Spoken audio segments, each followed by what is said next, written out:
On invite vraiment à inciter massivement à la rénovation énergétique de l'ensemble des logements en Wallonie, mais aussi à garantir le droit à l'énergie pour chacun. C'est deux enjeux tout à fait fondamentaux. D'abord parce que l'état des logements en Wallonie est pas bon. On a un parc qui est assez vétuste, ancien, qui n'a pas été suffisamment rénové.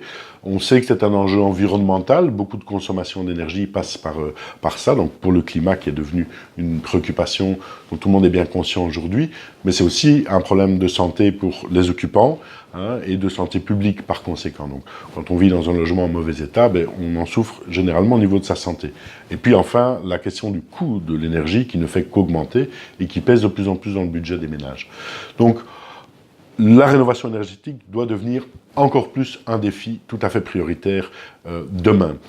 Pour ça, ça nécessite d'avoir une vision globale et une stratégie cohérente et transversale pour y faire face. Alors, en priorité, en visant les propriétaires occupants, donc qui vivent dans leur propre logement, mais aussi les propriétaires qui mettent en location, les bailleurs.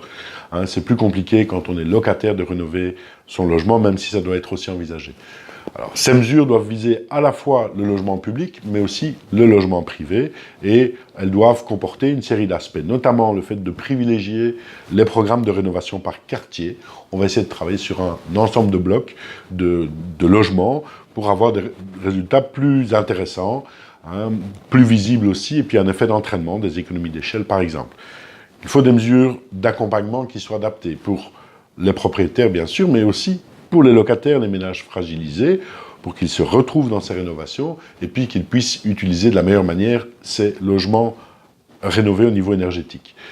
On doit privilégier aussi la rénovation qu'on appelle par bouquet. On va essayer d'avoir une rénovation d'ensemble du logement et de l'immeuble plutôt qu'une partie, mais bien sûr ça doit s'accorder avec les priorités et les moyens des occupants. On doit pour faire ça mobiliser tous les incitants qui sont disponibles, notamment au niveau des primes, de la fiscalité. Et puis, valoriser davantage encore les rénovations qui sont réalisées par les opérateurs publics immobiliers, donc les sociétés de logement de services publics, mais aussi les AIS, les associations de promotion du logement, etc. À côté de cet enjeu de rénovation massive, il faut aussi garantir le droit à l'énergie pour chacun. On a encore aujourd'hui des situations qui sont très interpellantes pour les ménages, en particulier, on doit aboutir à une interdiction des coupures d'énergie qui laissent les ménages dans des situations épouvantables. De la même manière, le mécanisme des compteurs à budget, des limitateurs, est quelque chose qui doit être sérieusement questionné et remis en cause parce qu'il fait porter la responsabilité des difficultés d'accès à l'énergie sur les ménages.